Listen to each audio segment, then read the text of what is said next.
Assalamualaikum, selamat datang kembali di Guru Gembel Channel. Sekitar 15 tahunan yang lalu ketika Pak Deddy Mulyadi masih menjadi Bupati Purwakarta, Pak Deddy Mulyadi sebenarnya sudah cukup dicintai oleh rakyatnya, menciptakan gebrakan-gebrakan yang khas seperti dirinya. Kemudian beliau juga menjalankan tugas dengan sangat baik dan amanah sejauh yang diketahui pada waktu itu.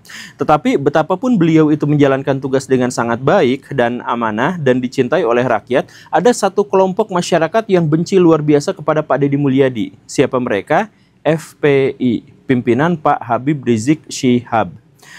Dan ini adalah sebuah malapetaka buat Pak Deddy Mulyadi. Karena apa? Karena pada waktu itu Pak Deddy Mulyadi itu dihadapkan pada tokoh, figur, dan kelompok yang lebih tenar daripada dirinya. Pak Deddy Mulyadi ya luar biasa sebenarnya, cuman gara-gara masih menjadi pejabat lokal di satu kabupaten, itu tidak seberapa dibandingkan dengan kekuatan FPI yang sudah sering bolak-balik nongol di stasiun televisi nasional pada waktu itu. Nah, apa sebenarnya yang membuat FPI itu membenci dan tidak suka pada Pak Deddy Mulyadi? Karena Pak Deddy Mulyadi dituduh oleh Pak Habib Rizik dan teman-temannya itu sebagai orang yang musyrik, orang yang keluar dari ajaran agama Islam dan mengkampanyekan kemusyrikan di kabupatennya, di Kabupaten Purwakarta. Sehingga Pak Deddy Mulyadi disebut sebagai bapak kemusyrikan, kemudian Purwakartanya juga disebut sebagai kabupaten penuh kemusyrikan. Kenapa bisa seperti itu? Kenapa FPI menuduh sampai tedeng aling-aling seperti itu? Ada 4 poin yang disebutkan oleh FPI yang menegaskan kenapa Pak Deddy Mulyadi itu keluar dari ajaran agama Islam dan mengkampanyekan keluar dari ajaran agama Islam. Yang pertama itu adalah Pak Deddy Mulyadi menyebut Sampurasun. Kalau Pak Deddy Mulyadi itu muslim, kenapa mengucap salamnya Sampurasun bukan Assalamualaikum? Sampurasun itu adalah pernyataan tradisional orang Sunda untuk menyapa. Tapi kan Pak Deddy Mulyadi itu muslim, kenapa malah ngomongnya Sampurasun bukan Assalamualaikum? Itu komplainan yang pertama dari FPI, dari Pak Habib Rizik. Kemudian yang kedua, Pak Habib Rizik itu kan suka bikin patung-patung wayang golek. Nah, ini jadi komplainan. Dalam pikirannya Pak Deddy Mulyadi, kan kami orang Sunda, dan sebagai orang Sunda maka melestarikan tradisi leluhur itu adalah sesuatu yang wajar. Di setiap kota, di setiap daerah pasti ada patungnya yang merepresentasikan satu daerah, baik sejarahnya maupun sumber daya alamnya dan lain sebagainya. Pak Deddy Mulyadi pun bikin seperti itu, bikin beberapa patung pewayangan, wayang golek, ada Arjuna, ada Semar dan lain sebagainya. Nah, Pak Habib Rizik tidak suka dengan ini dan mengatakan bahwa Pak Deddy Mulyadi itu sudah mengajarkan kemusyrikan karena membuat berhala-berhala. Kemudian yang ketiga, alasan Pak Deddy Mulyadi dikatakan menyebar kemusyrikan itu adalah ketika Pak Deddy bikin semacam seremonial, teatrikal terkait dengan Kanjeng Ratu Pantai Selatan yang kemudian dibawa oleh kereta kencana, yang kereta kencananya disimpan di pendopo gitu. Ya, jadi itu ya bagi Pak Deddy Mulyadi itu adalah bagian dari tradisi orang-orang Sunda, tapi kata Pak Habib Rizik itu sama sekali tidak seperti itu. Itu menyembah jin katanya yang seperti itu ya. Kemudian alasan yang keempat kenapa FPI membenci Pak Deddy Mulyadi pada waktu itu, karena Pak Deddy Mulyadi menutupi pohon-pohon dengan kain-kain catur, kain-kain yang kayak ada di Bali itu, yang kotak-kotak hitam putih itu. Dalam pikiran Pak Deddy Mulyadi, itu kain itu sebenarnya ditutupkan kepada pohon untuk melindungi pohon, karena pohon-pohon di Purwakarta itu suka sama pedagang kaki lima dipaku gitu ya, untuk jadi tendanya, atau pas musim kampanye dipaku juga gitu ya, untuk ya foto-foto calegnya dan lain sebagainya. Nah, ditutupin pakai kain yang bernuansa khas tradisi masyarakat Nusantara agar melindungi mereka dari perbuatan-perbuatan tengil seperti itu. Tapi kata Pak Habib Rizik itu tidak masuk akal. Yang terjadi adalah sebenarnya Pak Deddy Mulyadi sedang mengajarkan kemusyrikan terhadap masyarakat Nusantara. Begitu. Dan bahkan ketidaksukaan Pak Habib Rizik dengan FPI ini bukan hanya berperang dalam kata-kata, bukan hanya keributan di medsos, bukan hanya itu. Lebih buruk daripada itu, misalkan Pak Habib Rizik sampai mengganti kata Sampurasun yang digunakan oleh Pak Deddy Mulyadi dengan campuracun. Kalau di Purwakarta diganti dengan Sampurasun.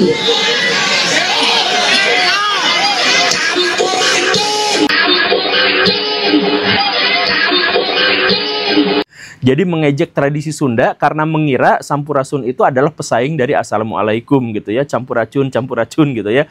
Itu yang pertama. Bahkan yang lebih buruk daripada itu, FPI menggerakkan massa dalam jumlah yang sangat banyak untuk mengepung Purwakarta dan kemudian menghancurkan patung-patung yang didirikan oleh Deddy Mulyadi. Katanya sambil takbir-takbir tentu saja ya, karena patung itu dianggap sebagai berhala gitu. Nah, itu adalah konflik sekitar ya 10-15 tahunan yang lalu yang terjadi antara Pak Habib Rizik dengan Pak Deddy Mulyadi. Nah, dengan hal-hal yang seperti itu, saya ingin mengajukan pertanyaan kepada Habib-Habib dan para pendukungnya. Saya ajukan pertanyaan, silakan dijawab ya. Pertama, kalau Pak Deddy Mulyadi dianggap sebagai bapak kemusyrikan di Pulau Jawa karena dia mencoba untuk melestarikan tradisinya, lalu apa yang terjadi dengan Habib-Habib yang sudah jelas, tegas, dan eksplisit mengajarkan pemujaan terhadap selain Allah? Eksplisit kata per kata. Jadi misalkan begini, kalau Pak Deddy Mulyadi bikin patung, patung itu tidak untuk disembah. Kita mengetahuinya itu adalah patung kebudayaan gitu kan. Tapi yang dilakukan oleh Habib-Habib itu, ketika mereka sholat mereka itu menghadapnya kepada foto Habib. Ini maksudnya apa? Bukankah ini kemusyrikan yang lebih nyata?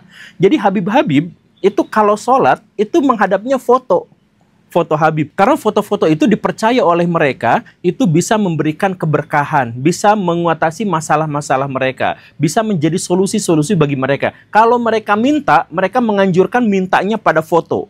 Itu eksplisit. Dan saya katakan sekali lagi seperti yang di episode yang lampau, tidak ada satupun muslim yang pernah berpikir seperti itu. Minta hanya kepada Allah, tapi Habib-Habib itu kalau sholat itu menghadap foto. Kemudian kalau minta kepada kuburan dari leluhur mereka. Coba Baraya cek kuburan-kuburan dari Habib-Habib Ba'alawi itu semuanya ekstra topping. Jadi hijau, merah, kuning, apa semuanya di situ, dan diciumin, disembah dan sholat di situ, dan dikatakan bahwa kalau ada masalah, kalau ada apa-apa, silahkan datang berziarah, minta ke orang di dalam kuburannya, pasti akan dikabulkan. Kalau ada permasalahan di segala apapun, Al-Habib Abdullah bin Al-Haddad bilang, maka hendaknya kalian berziarah ke kuburan. Dan kuburan kami itu semua bisa menyelesaikan segala permasalahan. Itu tekstualnya seperti itu. Tidak ada di antara muslim yang berani. Bahkan tipe yang paling sesat sekalipun, yang kita sebut sebagai kelompok yang menyimpang gitu ya, kelompok yang Ahmadiyah lah, kelompok apa, itu tidak ada yang berani untuk mengatakan bahwa kuburan itu bisa menyelesaikan masalah-masalah. Gak ada, kecuali Habib-Habib itu. Nah, saya bertanya kepada Pak Habib Rizik, kenapa mereka tidak digerebek? Kenapa kuburannya tidak dihancurkan? Padahal kemusyrikannya jauh lebih nyata karena ini eksplisit, dikatakannya seperti itu. Dan Habib-Habib itu menjadi lebih buruk lagi ketika misalkan dia mengatakan bahwa Tuhan kami itu bukan Allah Subhanahu wa Ta'ala. Ketika ditanya oleh malaikat Munkar dan Nakir, nanti kamu kalau di kuburan ditanya malaikat Munkar dan Nakir siapa Tuhanmu, maka jawabnya adalah Habib anu. Ditanya Tuhannya siapa, mereka jawab Habib anu, bukan Allah Subhanahu wa Ta'ala. Ini sudah beda agama, Baraya. Kalau sudah Tuhannya beda seperti ini udah beda agama. Jadi dalam hal ini sudah benar-benar murtad seperti yang saya jelaskan sebelumnya. Nah, pertanyaan saya kepada Pak Habib Rizik itu adalah kenapa yang seperti itu tuh dibiarkan? Kenapa tidak dihancurkan kuburannya gitu? Dan ketika Habib-Habib itu sudah menyembah di hadapan pada foto, minta pada kuburan, menyebut nama Tuhannya dengan sebutan Habib anu, lalu Tuhannya di mana? Lalu ajaran agama Islam yang tersisa di sana apa? Apakah Tuhan Allah itu masih ada bagi mereka? Ada. Tapi menurut Habib-Habib itu, ya nggak semua tentu saja, tapi si Habib-Habib itu yang harusnya disengketakan oleh Pak Habib Rizik, itu Allah itu ada, tapi di bawah wali kutub. Sampai-sampai mereka tuh mengatakan secara jelas dan tegas, dan dengan percaya diri, dan karena ada di kitab mereka, jadi kalau Tuhan mau menghancurkan satu masyarakat, kalau mau mengazab masyarakat, menurunkan bala dan bencana, maka itu harus ngomong dulu ke wali kutub. Wali kutubnya itu dari Habib-Habib itu gitu. Kalau wali kutub sudah meng-ACC, sudah ya ini hancurkan, maka Tuhan menghancurkan wilayah itu. Jadi Tuhan harus minta izin, harus minta ACC sama Habib-Habib kalau mau melakukan sesuatu. Dan Allah setiap mau menurunkan bala, itu pasti ngomong dulu sama kutub. Jadi Allah nyampaikan ke kutub dulu. Kalau kutub mengiyakan, maka turun adab. jadi terjadi tsunami, terjadi gempa apa di dunia, itu sudah di ACC sama kutub. Jadi sudah mah mereka Tuhannya itu Habib, kemudian sholat di hadapan foto Habib, kemudian meminta pada kuburan Habib. Nah, Allahnya disimpan di bawah. Kalau mau menghancurkan sesuatu harus ngomong dulu sama Habib anu-anu, wali kutub anu-anu, nanti wali kutub ACC, maka jadilah bencana itu. Jadi orang Aceh, orang Jogja yang pernah kena bencana itu bukan karena Allah Subhanahu wa Ta'ala, tapi gara-gara ACC dari wali kutub. Sekali lagi, saya harus disclaimer bahwa di sini tidak semua Habib yang mengatakan seperti itu. Bukan, ya banyak sekali Habib yang baik gitu ya. Cuman pertanyaan saya adalah, Pak Habib Rizik kemana?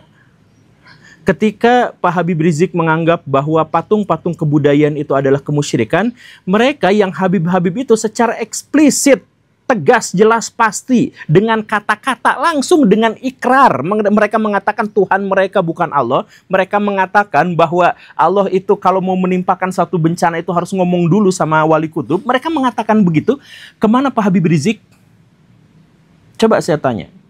Kalau Pak Habib Rizik tidak mau jawab, dan memang tidak akan mau menjawab ya, saya akan jawab ya, bahwa sebenarnya alasannya itu adalah karena Habib-Habib itu sebenarnya memang berusaha untuk menarik masyarakat Indonesia agar tidak menyembah selain Habib. Begitu. Jadi, ya kalau misalkan teman-teman yang Wahabi gitu ya, kalau misalkan mereka menentang patung, mereka juga menentang patung. Tetapi penentangan patung itu adalah untuk disuruh agar menyembah Allah Subhanahu wa Ta'ala. Kalau Habib itu menolak mendirikan patung-patung agar semua orang itu memuja pada kuburan dan foto-fotonya. Loh, kenapa bisa seperti itu? Ya memang ada Habib juga yang sampai mengatakan seperti itu. Jadi gini Baraya, ini sebenarnya adalah persaingan ceramah, persaingan pengaruh gitu. Jadi Habib-Habib itu marah luar biasa kalau ada orang yang ikut pengajian pada di luar Habib. Ya ada yang sampai fanatik seperti itu. Sekali lagi ya nggak semua, tapi ada yang fanatik seperti itu.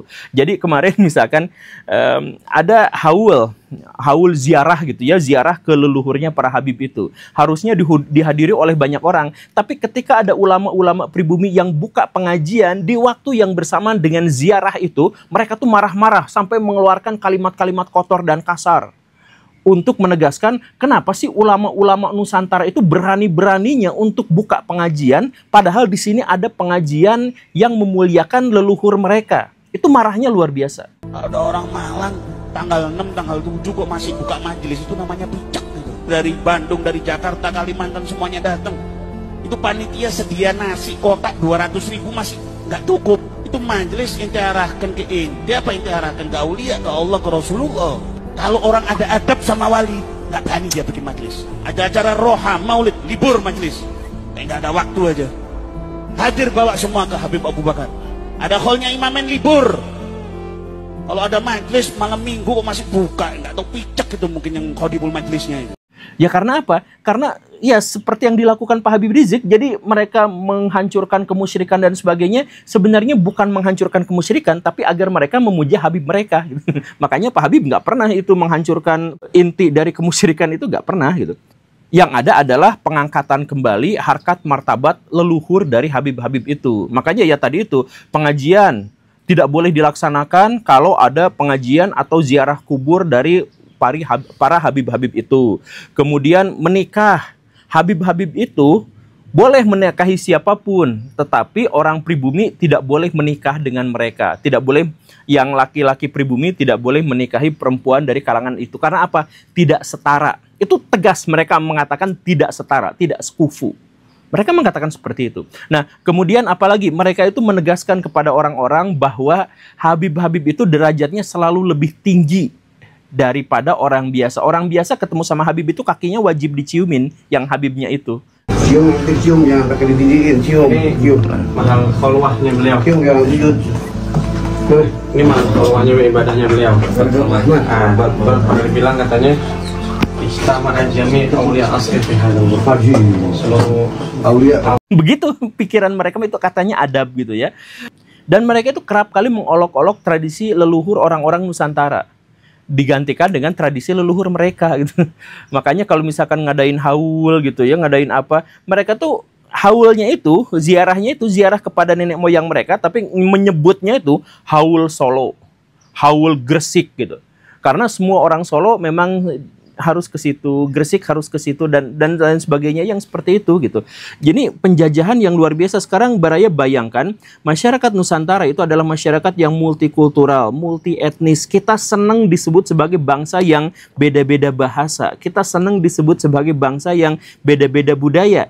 Kita itu merasa bangga ketika kita ada di Jawa Barat, misalkan saya orang Jawa Barat, ketemu sama orang bule, kemudian beberapa ratus kilometer pindah, lalu bahasanya sudah beda, pindah beberapa ratus kilometer lagi, bahasanya sudah lain lagi, dan seterusnya. Dan saya bilang kepada si bule gini, saya tuh bangga dengan itu. Bangga dengan keragaman masyarakat Nusantara, tapi hidup dalam satu kesatuan. Nah, tapi ini semua terancam oleh Habib-Habib itu, karena Habib-Habib itu sangat agresif untuk menghancurkan tradisi-tradisi lokal dan memaksakan tradisi budaya mereka saja. Begitu, mereka pun nikah campur tuh gak boleh gitu ya, dan lain sebagainya. Pokoknya mereka tuh harus yang ditinggikan, kaki mereka harus diciumin, jejak telapak kaki mereka itu harus diciumi oleh orang-orang pribumi. Itu mereka mengatakan dan memerintahkan untuk menjadi seperti itu. Nah, ya ini kan tentu saja menjadi sesuatu yang sangat-sangat berbahaya. Ini penjajahan budaya, dan kemudian setelah itu apa? Dengan senang hati, bangga hati, dan percaya diri mereka mengatakan bahwa Pulau Jawa, Nusantara ini adalah milik dari Aulia Tarim. Pulau Jawa, Indonesia ini dikatakan Bintu Tarim, ini punyanya Aulia Tarim. Milik dari leluhur mereka yang berasal dari kota Tarim. Mereka mengatakan Jawa ini milik mereka. Makanya kalau ada kuburan Habib di satu tempat yang diziarahi, pasti tulisannya itu penyebar ajaran agama Islam di Mbah Priuk. Bukan siapa-siapa, orang biasa. Penyebar ajaran agama Islam di Jakarta. Ada Habib Kuncung, ada Habib ini. Semuanya disebutnya penyebar ajaran agama Islam di. Jadi mereka tuh ingin menegaskan bahwa orang-orang Indonesia semuanya menjadi Islam itu gara-gara dampak dari dakwah mereka gitu. Padahal mereka bukan siapa-siapa, mereka datang belakangan gitu. Nah, itulah bahayanya yang luar biasa dari mereka itu. Ya sekali lagi ya, saya harus menegaskan disclaimer bahwa tidak semua Habib seperti itu. Kita misalkan melihat ada pengacara-pengacara paling hebat di Indonesia itu dari Assegaf. Assegaf gitu ya. Kemudian jurnalis di Indonesia yang sangat terkemuka, yang kemarin ya kami turut berduka cita atas meninggal suaminya dari Ibu Najwa Shihab. Nah, itu juga kan sebenarnya adalah Habib dalam tanda kutip. Tapi kan mereka tuh lurus dan nggak pernah memperkenalkan dan kemudian memuliakan Habib sebagai sesuatu yang luar biasa, yang sakral gitu. Enggak, biasa aja gitu. Yang kacau itu adalah Habib-Habib yang seperti ini. Makanya saya tanya kepada Pak Habib Rizik, Pak Habib Rizik, saya bertanya, ini tolong dijawab ya. Kenapa kemusyrikan-kemusyrikan Deddy Mulyadi yang sebenarnya tidak musyrik itu dihancurkan patung-patungnya, dilecehkan kata-katanya, dan dianggap tradisi Sunda itu adalah bagian dari tradisi yang menistakan ajaran agama Islam, sedangkan ajaran kemusyrikan yang sudah jelas memurtadkan umat Islam itu tidak pernah digerebek. Kenapa? Kenapa FPI tidak pernah diarahkan masanya untuk menggerebek kuburan-kuburan yang tempat orang-orang beribadah di situ, foto-foto yang dipajang untuk memenuhi kebutuhan spiritual manusia? Kenapa nggak seperti itu? Ya alasannya adalah karena ini adalah ekspansi kebudayaan. Makanya ini adalah salah satu bahaya paling besar bagi negara kesatuan Republik Indonesia. Silahkan bertobat Pak Habib-Habib itu. Terima kasih karena sudah menyimak. Saya Guru Gembul. Assalamualaikum warahmatullahi wabarakatuh.